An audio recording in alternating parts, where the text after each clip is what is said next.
check for some numbers. Do you have your voter statement? Drop or save or not?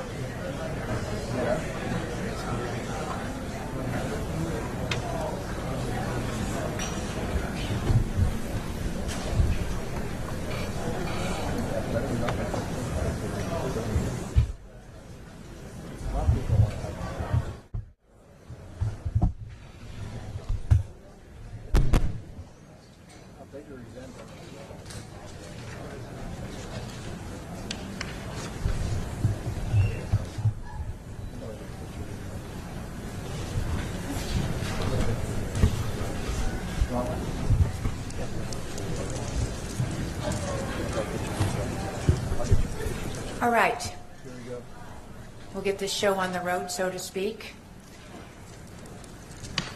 First and foremost, I would like to say thank you for everyone for being a part of this historic moment. It is a long process coming, and we appreciate all of the prayers, we appreciate all of the support that we've had, the hard work, and the 1,500 volunteers who were all part of this to make this happen. Our gratitude and our thanks go out to each and every one of you. You gave up your vacation times, you hired babysitters to watch your kids, you told your husbands or wives in some cases to make their own dinner, but this was important to you. And so to all of you, we say thank you for being a part of this important task that we undertook. For those of you in the gallery, please know that the Senate has very strict rules here about decorum. We love having you here, but remember that we do not allow for outbursts or public comments from up there. This is a presentation, so it's only fair and proper for the presenters to be able to present all of their information without being interrupted. So we ask that you please keep that decorum in mind. In addition to that, anybody has cell phones, beepers, or anything else that might make some noise, could you please put them on mute right now so that we do not interrupt them. With that, let me start by saying with the opening remarks. I'm going to go back to what we have said from day one, from November. This has never been about overturning an election. This has never been about decertifying. This has never been about anything other than election integrity. Because that's what we do here in the Senate. We make policy, we write laws, and we fix those laws if they're not working.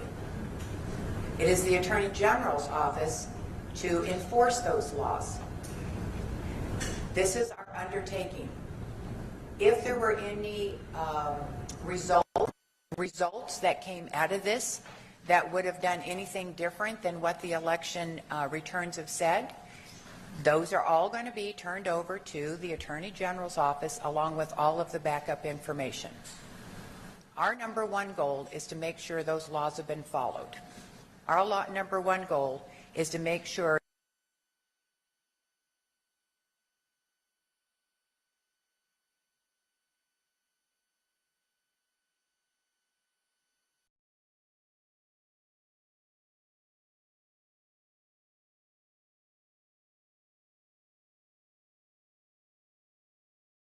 our voters.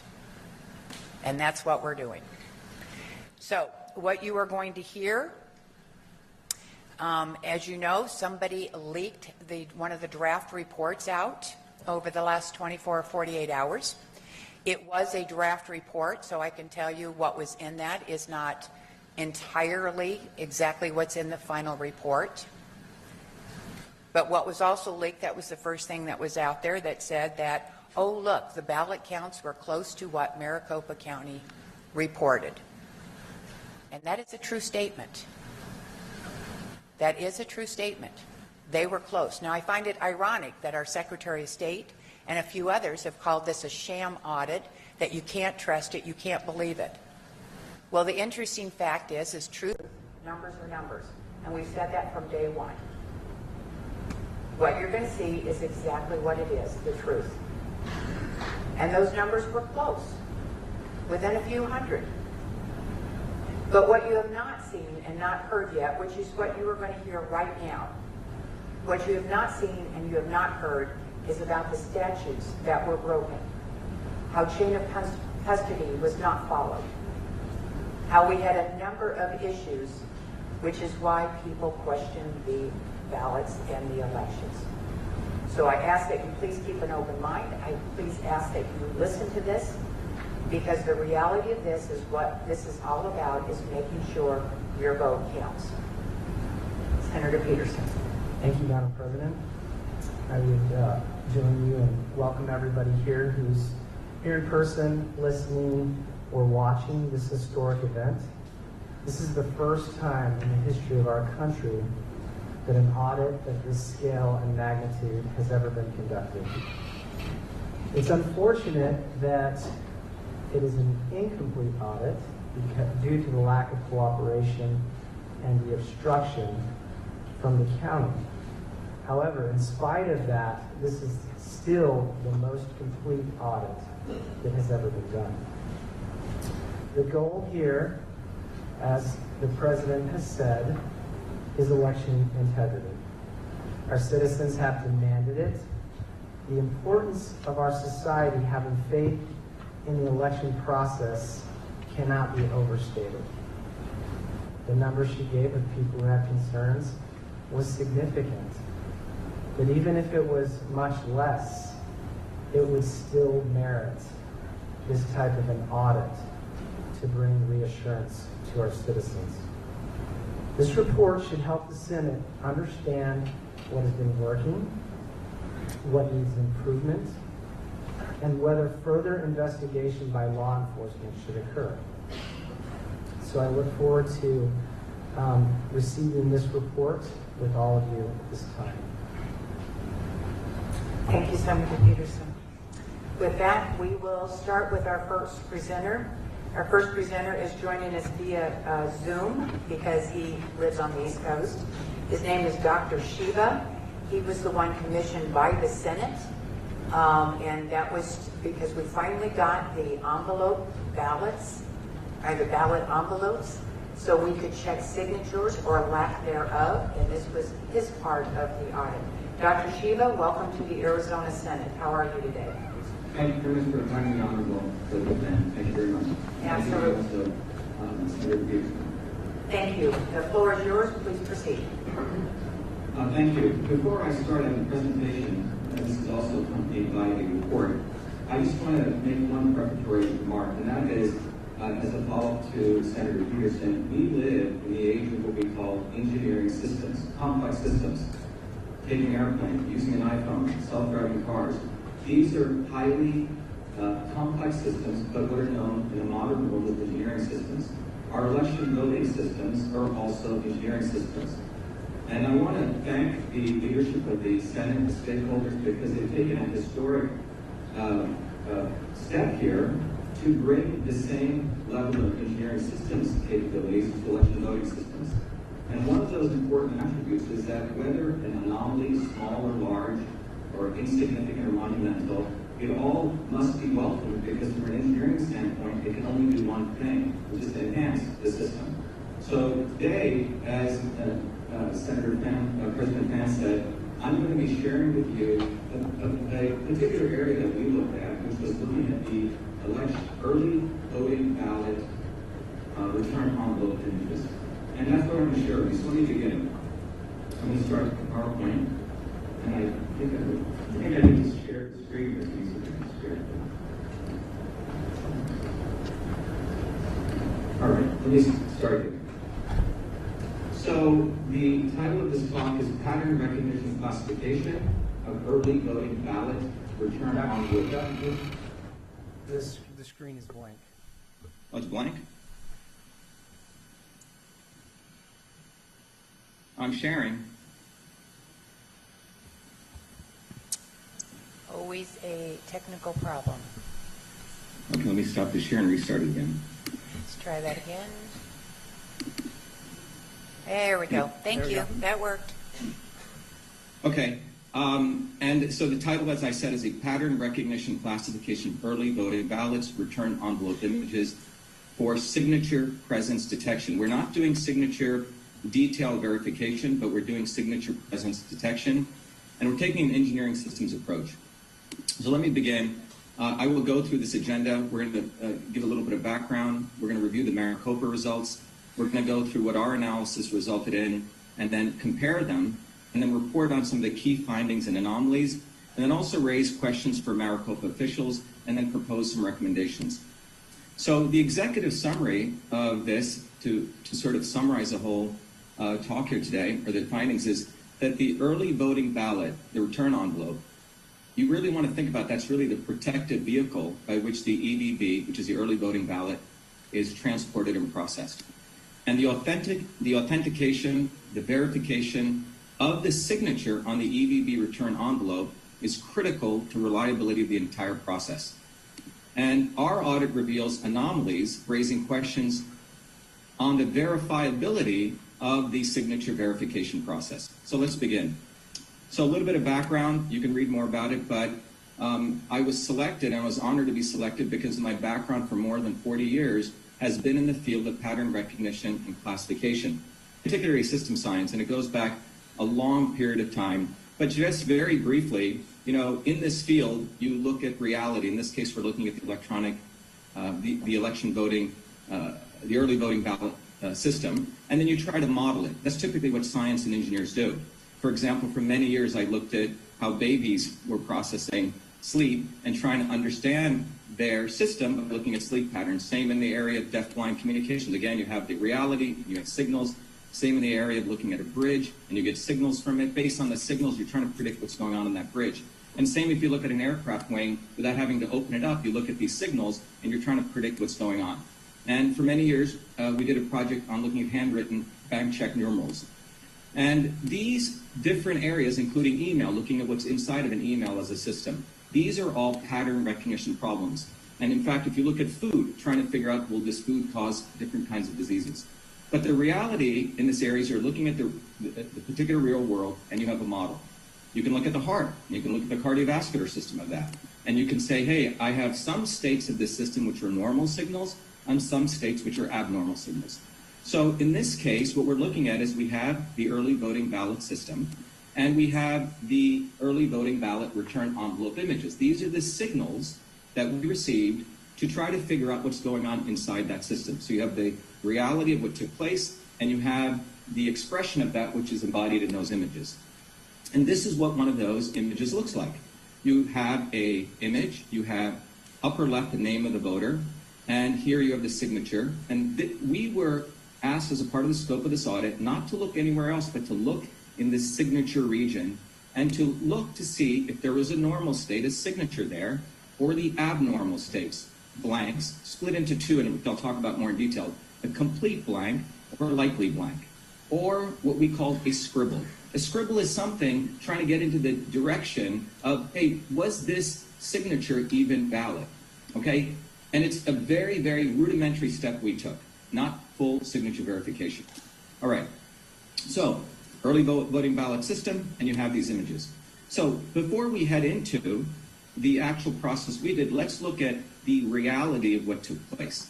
So this is, on the left side, the actual reality of what was reported by the Maricopa County in their voter education report. In fact, what was called their Canvas report.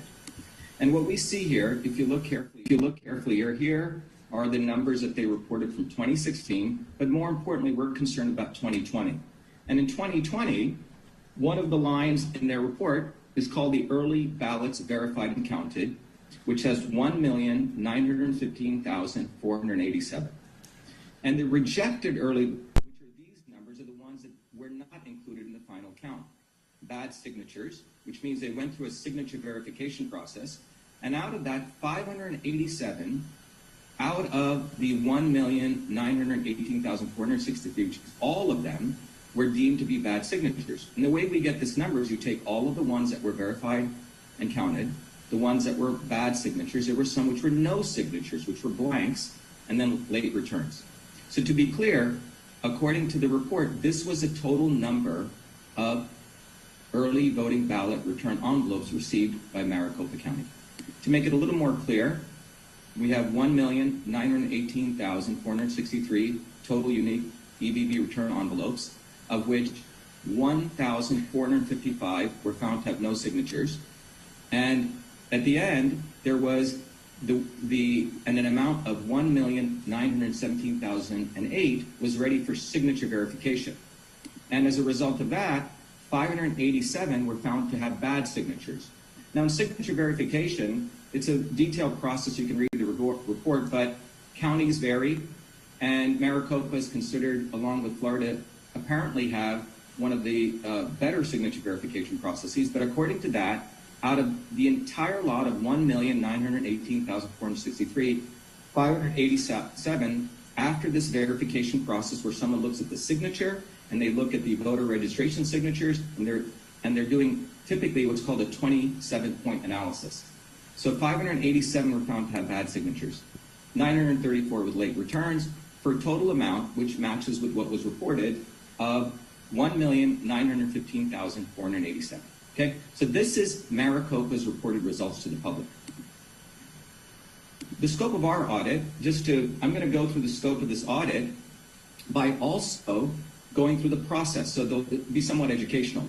When early voting ballots, which some people, which is a subset of those, are called mail-in ballots, are submitted, those ballots are imaged, which means scanned, converted to digital images. So the EVB return envelopes, we're talking about the outside, the covering, that important covering within which is contained the ballot, is scanned before they're even tabulated. So the EVB return envelopes are opened and scanned, okay?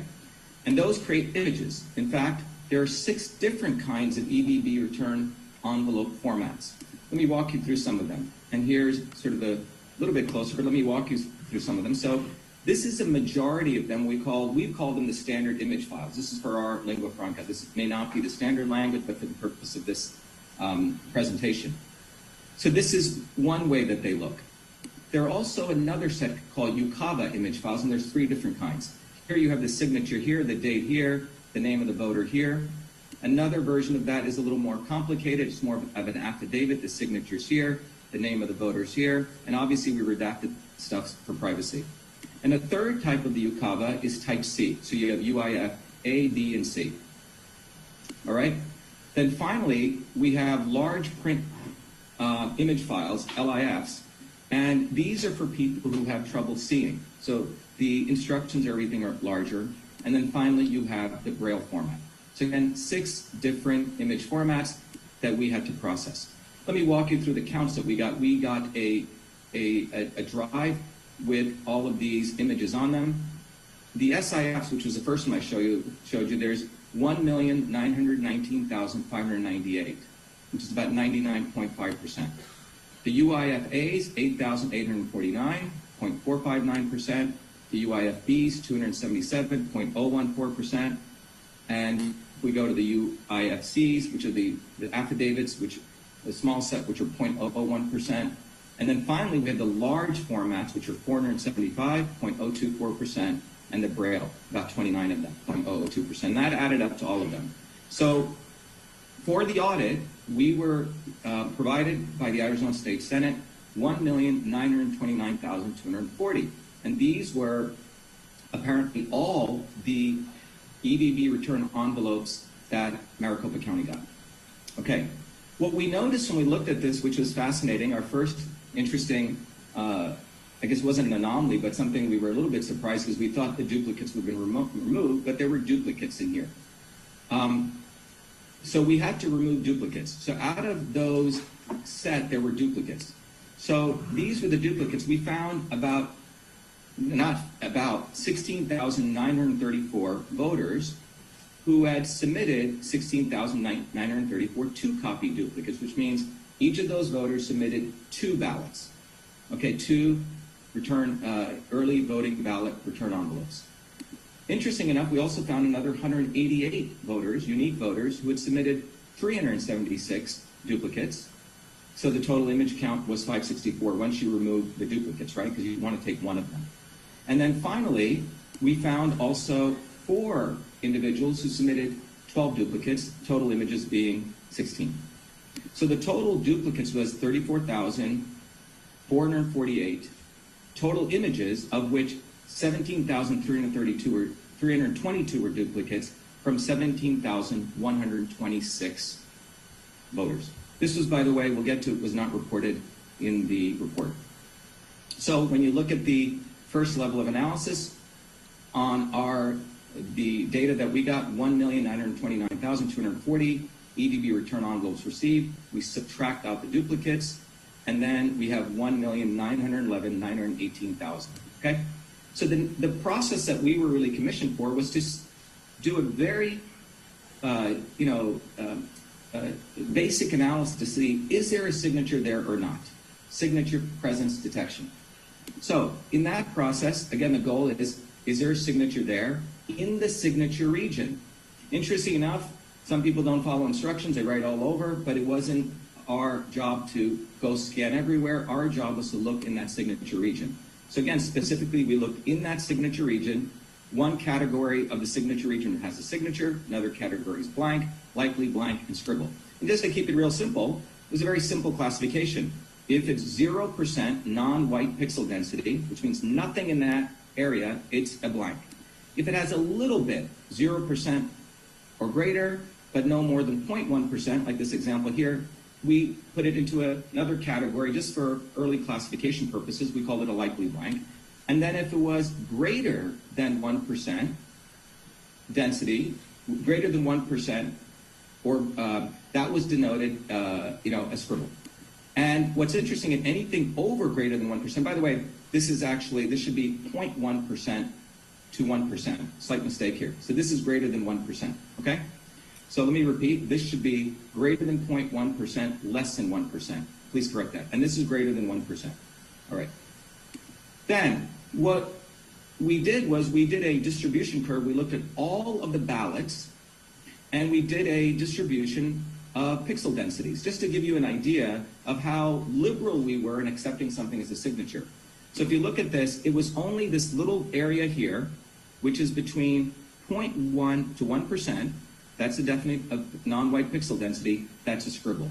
Everything else, we were quite liberal and accepted those as signatures, even in our analysis. So again, we were not hired to do signature verification. All right. Now, after this, typically signature verification would take place, which is what the county did, and then they would also open up then the ballots and then open up the envelopes and tabulate them. So let's go to our signature presence detection. So we took a ballot, or it could be any ballot. First of all, we classified it into one of these 6 categories. That's what the system did. And then for each one of for 4 of those, we removed the duplicates, as I've shared. And then we looked at the ballots. Once we knew which one it was, we identified what kind of region. We extracted the region. If possible, though this was not part of the scope, we also tried to extract the name. We were able to do that for close to, I think, 99% of them. So we also used different types of classifiers, which is in pattern recognition lingo, for each one of these different kinds of ballots to ultimately put them into one of these 4 buckets. So let's look at the results. So we're first going to look at the non-duplicates, which means all those early voting ballot, EVB, to be simple, return envelopes, which were non-duplicates. And here we see predominantly 99.77%, we denoted a signature. Again, anything greater than 1% pixel density. These scribbles we found were 0.13%, okay, 2,420. And the blanks fell into 2 groups, the definitive blanks of 1,771 and the likely blanks of 101. This adds up to 0.1%, okay? Then we also looked at the counts. So of these, you had, just to be clear, we had 2,420 scribbles, and we have 1,872 blanks. We put both of these together in our sum total. Similarly, we now went and looked, this is a little more complicated, at the 2-copy duplicates, because we had to deal with those. There was a substantial amount, 34,000 of them, 34,000 and more. So the duplicate recognition split them into 3 groups, but we had subgroups. So there could be, you have the, if you think about it, the mother and the son, or the mother and the daughter, okay? Or the parent and the child relationship. So one of the 2, one could have been a signature, and one could have had a signature. One could have had a signature, the other could have had a blank. One could have had a signature, that could have been a likely blank. One could have had a signature, and C denotes scribble. If any one of them had a signature, we said, okay, we call it a signature. Alternatively, in the scribble area, one could have had a scribble, other could have been a blank, one could have been a scribble, other could have been likely, one could have been a scribble and a scribble. These were denoted as scribbles in the duplicate case. And then finally, you had ones that are blank, blank, blank, and likely blank, and likely blank. Those were denoted as blanks. All right. So let me, just to give you some feeling of what these look like. So here is one from the same person. Again, for the purpose, we're not allowed to share the names of voters, etc. But you can see here that here's one. There is a signature here, and there's a signature here. Okay, that.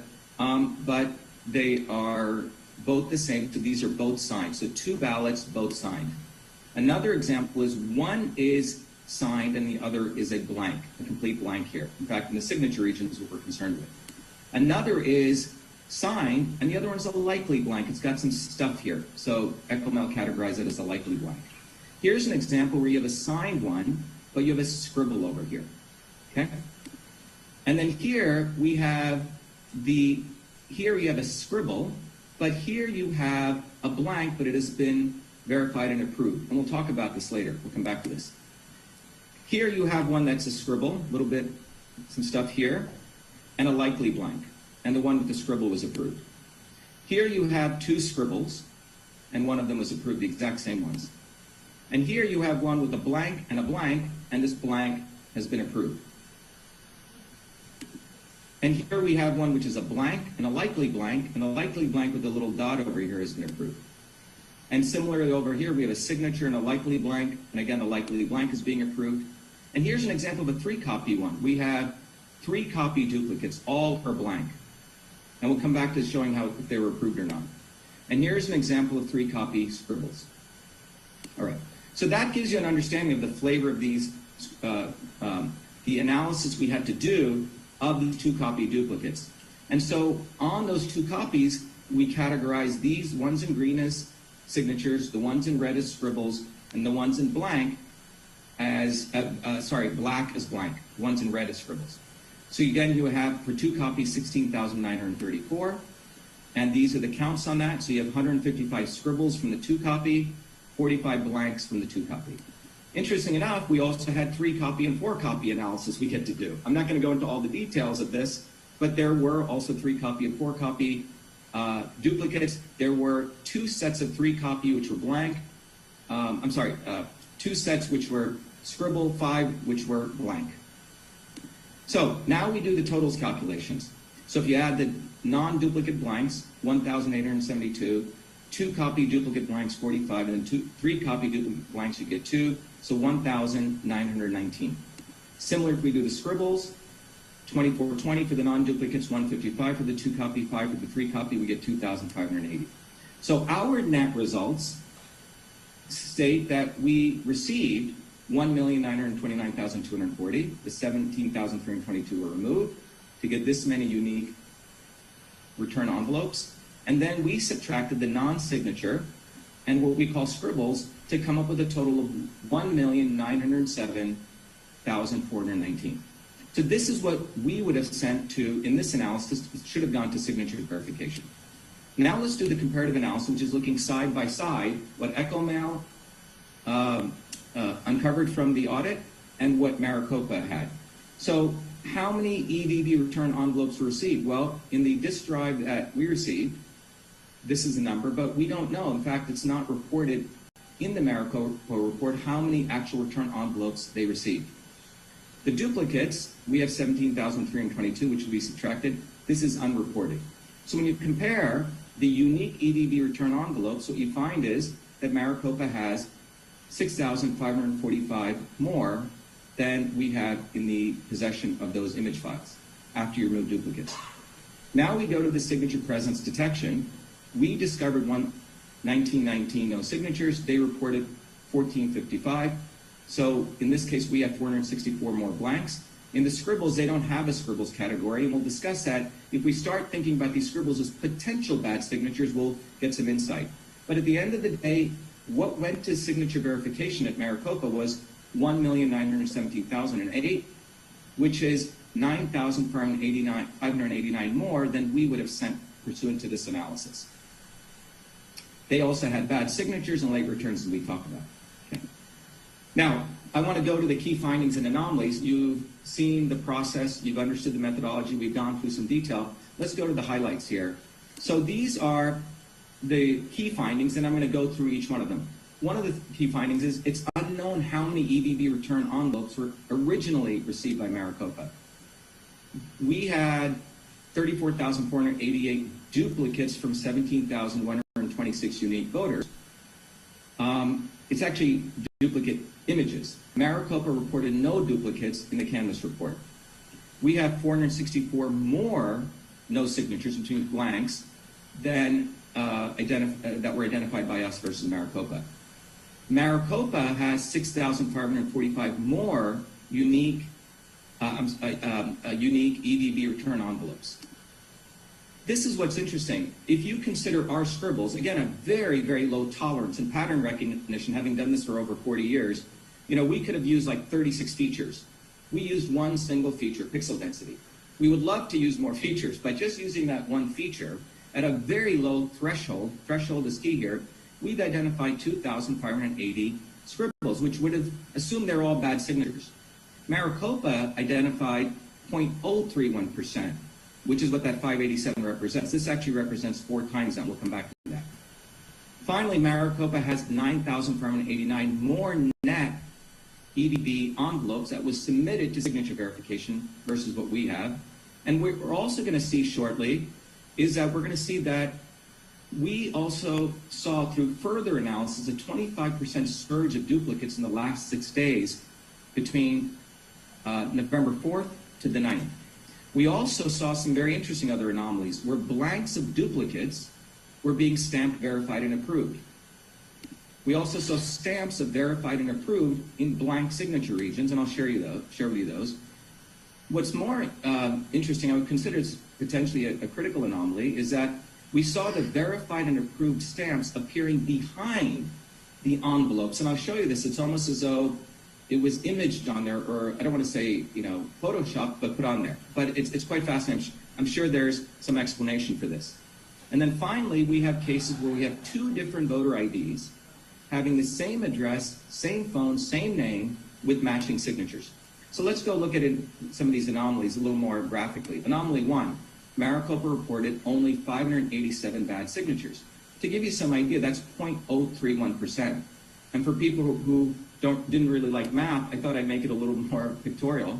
So this would be 1 bad signature for every 3,268 early voting ballot envelopes. So if you think about 1,918,463 early voting ballots, the unique ones that Maricopa said they got, and for each paper, by the way, the size of the paper is 0.1 millimeter, and you were to put them up, you would get 630 feet. That's the size, believe it or not, it's of the St. Louis Arch. That height, when compared to the bad signatures, would be only about 2.31 inches. So just to give you a pictorial understanding, a very, very low percentage was considered that. So again, that would be, to be specific, 0.0306% of all EVB return envelopes were deemed as bad signature. Okay. In our case, the anomalies, we discovered 2,480 bad signatures, scribbles. Again, very low tolerance, which is 0.135%. And to give you an idea, just to state it again, we were commissioned to identify the present blank scribbles and signatures, not to perform signature verification. So scribbles alone were considered bad signatures, and EchoMail itself identified 335% more bad signatures than Maricopa did from its entire signature verification process. Okay, very important point here. And by the way, if we go look back at the state of Arizona 2016 general election, out of the 2 million ballots that came in, they had a signature mismatch rate of 0.13%, close to what we would have had if we just included those scribbles. All right.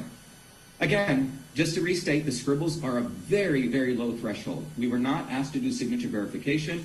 Again, anything between 0.1 to 1% pixel density. The third anomaly is, this is again, focusing on signatures. We did a randomized analysis of just supervised review, which is human review, just randomly looking at signatures, their legibility. Again, this is a wonderful analysis that can be done in handwriting, 4 weeks before the election and 4 days after. We can't share with you this, obviously, but we found out 4 weeks before 95% were legible signatures and only 5% were illegible.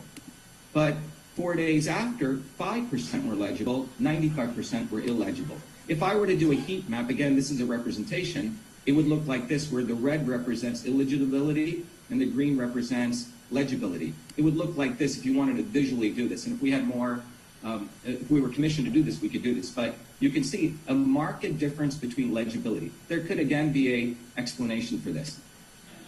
Fourth anomaly.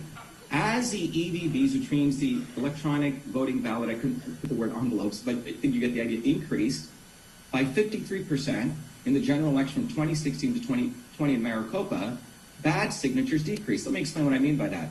So in 2016, which is, in the previous election to 2020, 1,257,179 return envelopes were submitted. 1,456 were considered to have a mismatch with a rejection rate of 0.116. In 2020, we have nearly 52% more return envelopes, but the signature mismatch rate goes down by nearly 56%. So it's gone down by a significant number here, okay, nearly 4 times. So this went up, the other two came down. A very interesting inverse relationship, which would be, again, one of the questions we have for Maricopa officials. Anomaly number 5 is there's no mention of duplicates in Maricopa Canvas report. Again, if you look here, here's a Canvas report. There's no mention of duplicates here. In our case, we found 17,126 voters sent in 2 or more ballots as duplicates, as you've seen before. Anomaly 6 is 25% plus or more of the duplicates came in during November 4th to the 9th, essentially on election day and after. So how did we find this? Well, here's a plot. Again, let me walk you through this. On the y-axis is the number of early voting ballot return envelopes, and we're plotting it by date. And again, this is based on the drive we got, which were timestamped by particular days. So it almost looks like an interesting heartbeat here. So on this day, 10/14, nearly 200,000 envelopes came in. On this day, nothing came in. So you get this interesting heartbeat signal. Then what we did was we said, why don't we, on top of this, layer in the blanks, scribbles, and duplicates? Again, since the axis for the EVBs is higher, that's on the right axis. On the left axis, I've done the totals for the scribbles, blanks, and duplicates. What's fascinating is you notice in the early part, things are following the heartbeat, okay? But somewhere along here, particularly on October 26th, this heartbeat starts sort of separating, particularly the saffron line is the duplicates. So you have the duplicates stop matching in many ways this heartbeat. So here everything stops. So what we did was we did further analysis on the blanks, the duplicates, and the EVBRE. And this is what's interesting. So what we're plotting here is the duplicates as a function of the daily percentage of EVBs. So here's a signal, but what you see is suddenly this, what you may call a significant growth in percentage. In fact, in several of these days, there's 96% of the ballots that came in on 2 of these days are duplicates. So there was a serious number of duplicates. In fact, the area under this curve is close to 30%, 25 to 30% of the duplicates came in between November 4th to November 9th. And that motivated us to also on the same plot drop the blanks and the scribbles, and you see the same phenomenon there. Anomaly 7. I'm sorry, I've already gone through that. The next anomaly is we also noted that the EV33 system, which is the system that is the one that contains all the early voting ballots, had 932 voters who submitted duplicates versus the 17,126 that we identified. But what's fascinating is when we matched those 932 voters against our 17,126, only 2,138 voters matched. Let me repeat that again. The EV33, as we understand, we're not experts that this is a system where all the early voting ballots are stored. When that was gone through and found that 9,382 of those were voters who submitted duplicates, clearly this should be a subset of ours because we're supposed to have all the early voting ballots. We found out only 2,113 matched. And let me just walk you through some of these duplicates, where the duplicates are stamped and also approved. So you see the duplicate, and here it's being stamped. Nothing on here, it's being approved. Duplicate 1, duplicate 2, this one is being approved. And again, all of these came in after November 4th. Same here, another duplicate being approved, and a blank. Here's another one, example 3. 2 duplicates, the blank being approved. Same here, 4th example, and there are many others, but these are pure blanks, and they're being approved. In fact, this is a 3-copy duplicates, where 2 are approved. So 1 voter sent in 3 copies, and 2 got approved. Another one is 3-copy duplicates, where 1 is approved. All right, the next anomaly is verified and approved in the blank signature region.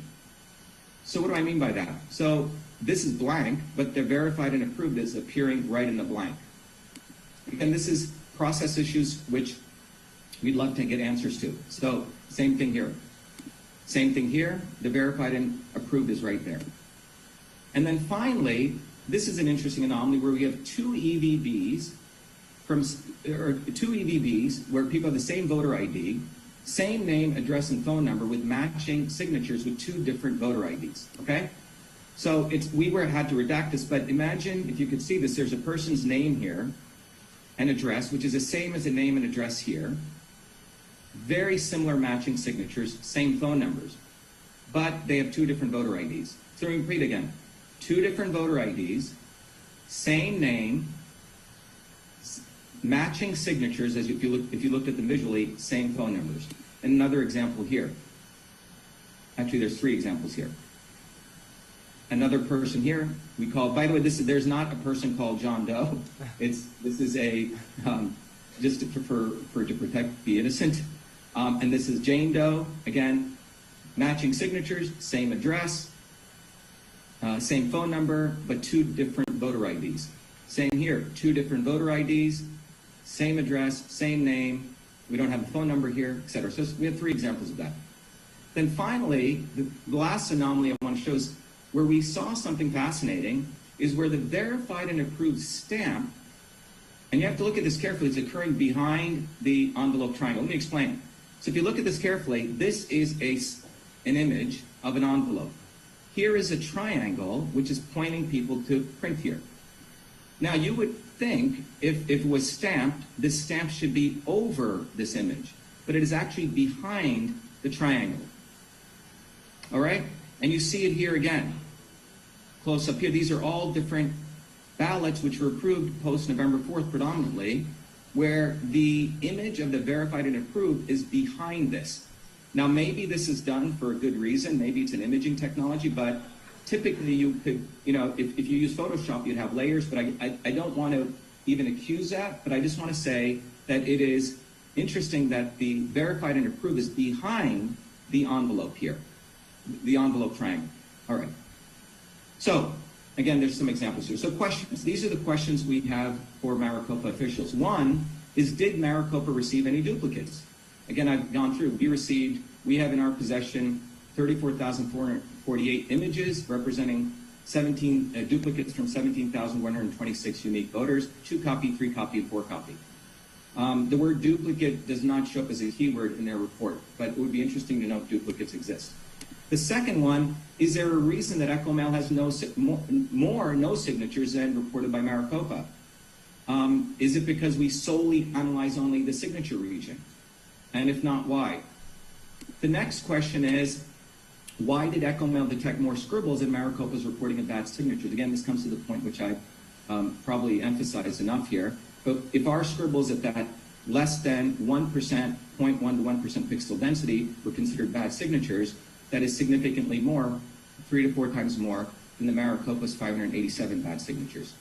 And the other question are the date stamps in the directories that we have, the date on which the EVB return envelopes were received by Maricopa officials. We have assumed that when we did our time temporal charts.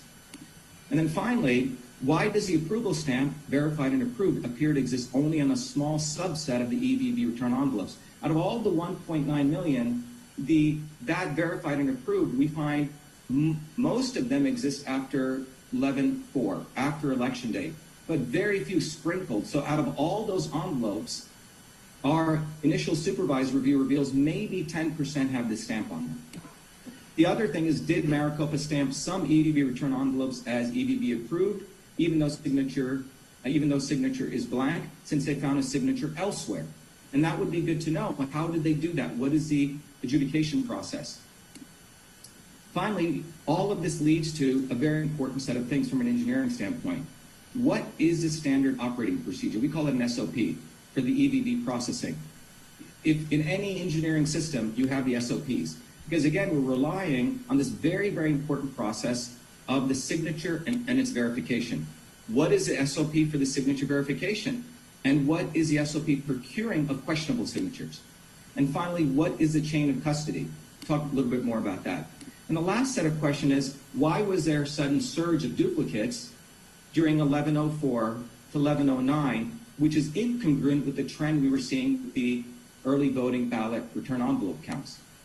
Finally, why is it verified and approved stamp envelope appearing behind the printed envelope triangle? How does that happen? Is there some imaging that's done? Are the envelopes printed? I mean, I just have a question from an imaging standpoint. And the other question is, can two different voter IDs be associated with the same person with the same address with matching signatures? Is that allowed? And then finally, why are blanks being stamped as verified and approved? And then more importantly, why is a stamp verified and approved appearing in a blank signature region? So those are our questions. In conclusion, as I started this conversation, the EVB return envelope is a container of the ballot. It's a very important thing. I mean, if you think about the human body as a system, your skin is what contains you. That envelope is what contains these ballots, a very, very important part. So there's significant opportunities to enhance precision, verifiability, reliability, auditability, and reproducibility. In the world of engineering systems, we call these properties. And these anomalies give us a wonderful opportunity to enhance at least these 5 attributes. So we believe what needs to happen is that our conclusion is a signature verification process, no pun intended, is unverifiable. Okay, we can't really verify this process. And there's a lack of systems integration and reporting. Example, the EV33s, which should have all the early voting ballots, just on the duplicates issue, we haven't had time to do a full systems integration. That wasn't the scope. But even on the ballots, we have far more duplicates than what are even in the system. And currently, to us, because we haven't been able to get access to the standard operating procedures, that is opaque and non-transparent. So the future research we believe that is absolutely necessary is we need to do full signature verification audit, which means do the full 27-point analysis. We have the capability right now. We have everything imaged. If we have if we acquire Maricopa's SOP for signature verification, if we can get their 27-point analysis algorithm, we can replicate all of this and using the algorithm that they have, define an actual false positive, false negative error rate. What I mean by this is this would be a profound opportunity for improving U.S. election processes because this has not been done. You read literature on the left or the right, everyone complains that the signature verification process has significant issues. We have an opportunity right now with this data and the opportunity here to do a 27-point analysis and really come up with an actual rate, which would give us a scientific metric of the confidence value of the entire EVB system. And finally, we need to review the chain of custody. Today, what happens is when a signature there's questionable signature, people call the person, they contact them, and then they have some conversation, which is then verified. Where are those conversation records? Are those tickets stored anywhere? And do we have access to that? That's it. Thank you, everyone. Thank you very much. I'll take questions if there are any. Dr. Shiva, just before you get off here, I think it's really important that we know your credentials. You kind of just breezed through that slide. Can you go back to that real quick and just go over your credentials for everybody so that's important for us as we're reading your report. Sure. I appreciate the opportunity to share that. Let me bring it up.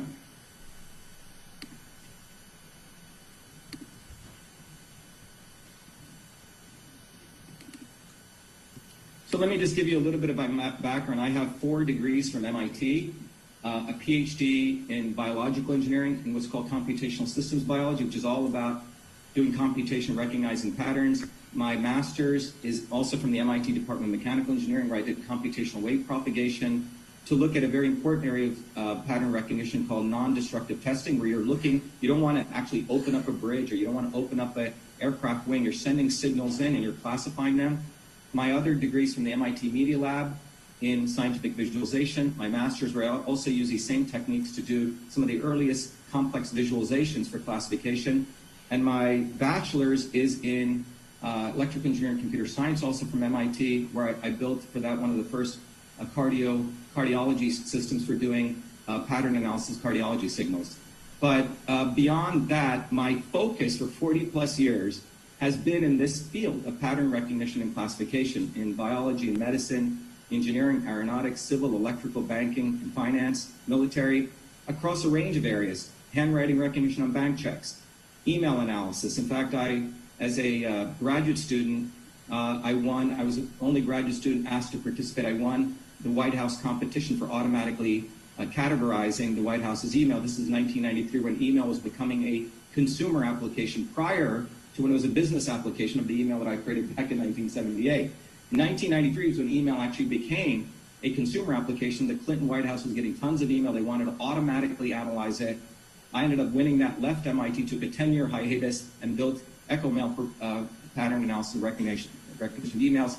Did a lot of work for many years as an undergraduate, helping deaf-blind analysis of signature pattern analysis there. Currently, I work in a company called Cytosolve, where we're looking at analysis of signals, biomarker signals, to figure out the right combinations of medicines. That company actually got a multi-combination therapy allowed by the FDA for pancreatic cancer. I've written a number of patents, books. Anyone wants to go to vashiva.com, and you can look at my biography over there. I've published in the leading journals in the world. Nature Neuroscience is one of the eminent journals in the world. Cell Biophysical Journal, IEEE. These are high-impact peer-reviewed journals.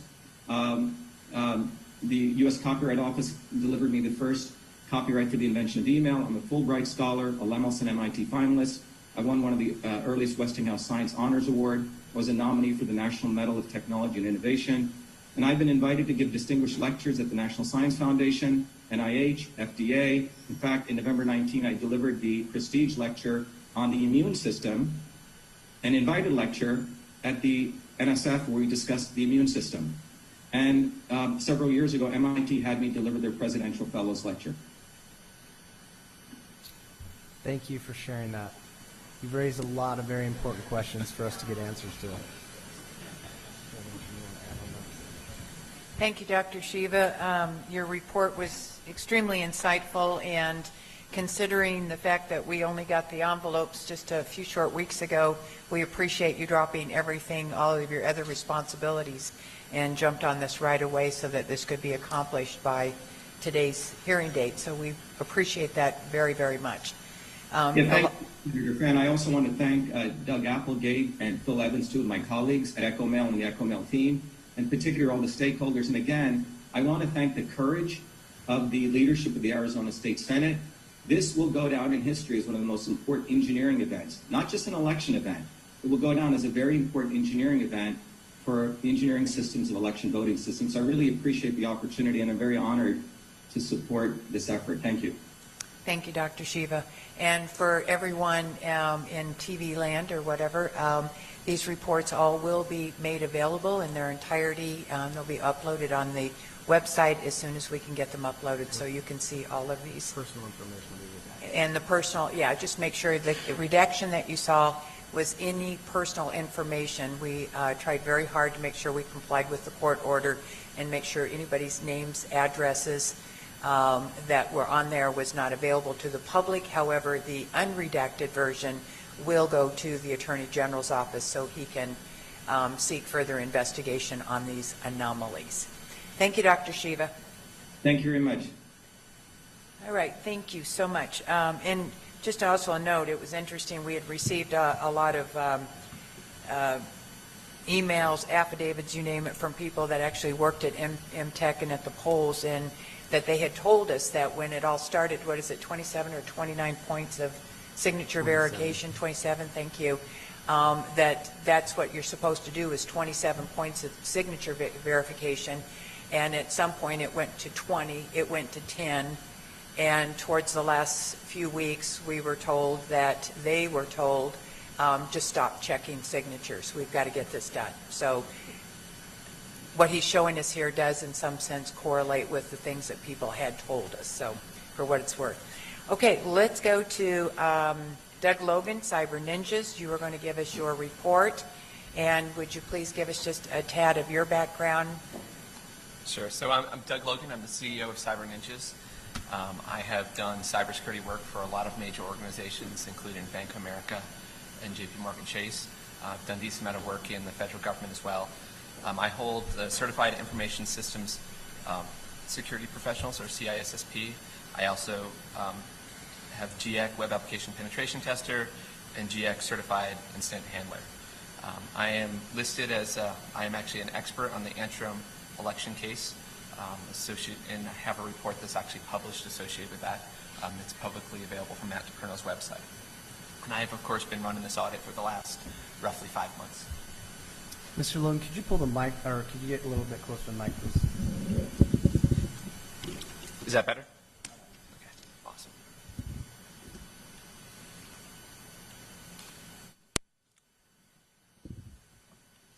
It's not clicking. Okay.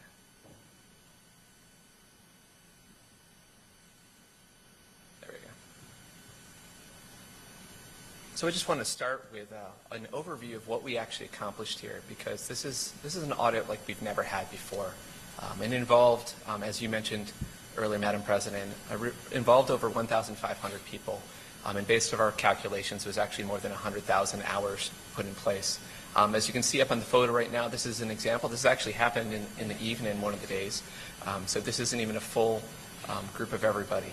We're going to go through each role that was out there, what functions they were performing. But you'll notice that everyone is located based on colors.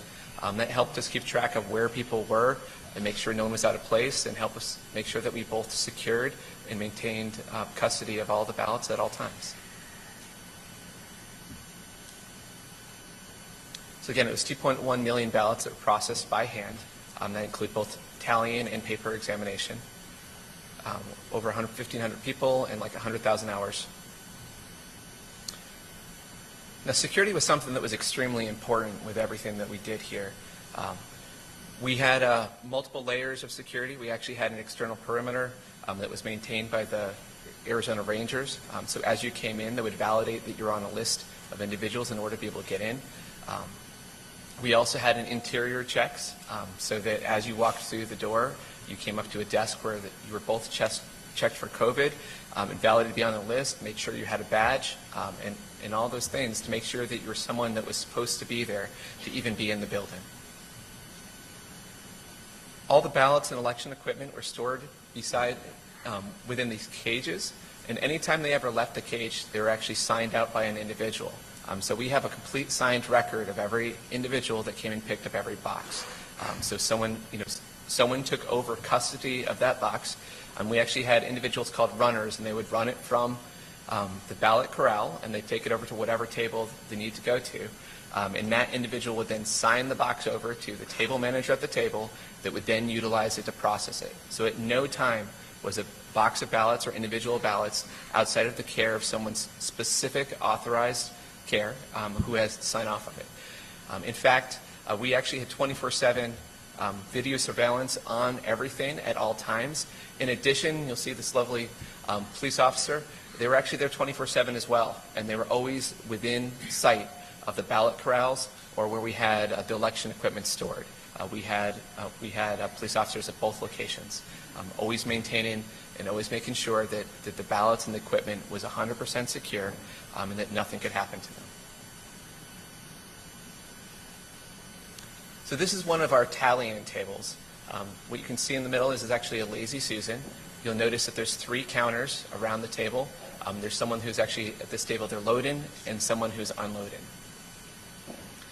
So all counters were Maricopa residents who specifically voted in the last election. We wanted to make sure that if anyone was involved in this very important action, that they had skin in the game, and they were local. We didn't use anyone out of state for any functions having to do with the actual tallying of the ballots, or I should say actually tallying the ballots. Some of the table managers were from out of state, but the people actually counting the ballots were all Maricopa residents. There were other functions where we had volunteers from other states, though as much as possible we tried to keep everybody local in Maricopa County. We think it's very important for our local community to take ownership for their election process, and we wanted to facilitate that as much as possible. All these individuals were background checked and validated. We had one individual that had slipped through the process because he'd been on the ballot versus specifically that does not something shows up in standard background checks. So we started doing additional checks, comparing everything on things to make sure that never happened again. It was very important to us to make sure that we always had things that were going to make sure that were beyond reproach. Transparency in everything we did was very, very important. Now, all three counters were blind. That means they were not allowed to talk to each other. As that ballot went around and was in front of them, they would tally on a sheet of paper, and they put a little mark based on whether, for both the presidential and the Senate race, they put a mark to see whatever it was. Roughly every 50 ballots, they would compare the numbers with each other. Actually, the table manager would take and compare them, and if 2 out of 3 of them agreed, and the third person was no more than 1 count off for the race, they would proceed and they would move on.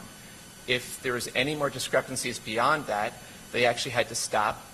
They had to find the ballots in question. That they're in question, they had to recount them. So there was absolutely no way to have speed here without having accuracy. And we found that when we had a brand new table, it was relatively slow. But as soon as they've been doing it for about 2 shifts or so, their speed greatly increased, and it was amazing at how quickly they could count ballots.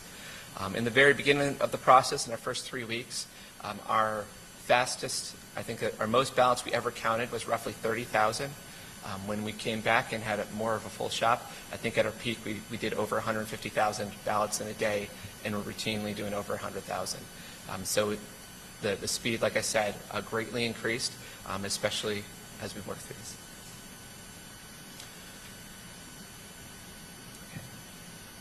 So the way the ballots would actually work is we had a ballot corral where the ballots were originally in. They would be signed out of that ballot corral, and they'd be taken to a tally table. After they were tallied, they'd go back to a ballot corral which was specific to being in progress.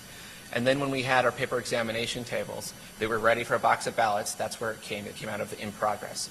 So at the paper examination tables, we had DSLR cameras. Those DSLR cameras took pictures on the front and the back of these ballots, and they gave us very high definition images that allowed us to see all sorts of intricacies of the paper and what's going on. After it was done with DSLR, actually, excuse me, sir? I'm sorry, the clicker's not working? There we go. Let's go back there real quick.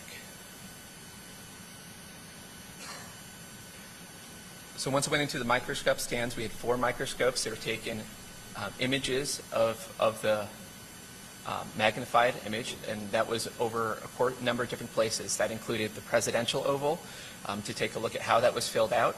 And with the way we had the lights, we could actually see when it was filled out with a ballpoint pen, you could actually see the ridges of the person pressing down on it. So you could tell the difference between something that was filled out with a Sharpie, you could tell something was printed out by a pen, or you could tell actually if something was computer printed. You could tell the difference between all of them. We also had a microscope over certain parts of the ballot that would allow us to look at the paper fibers to help determine what type of paper was utilized.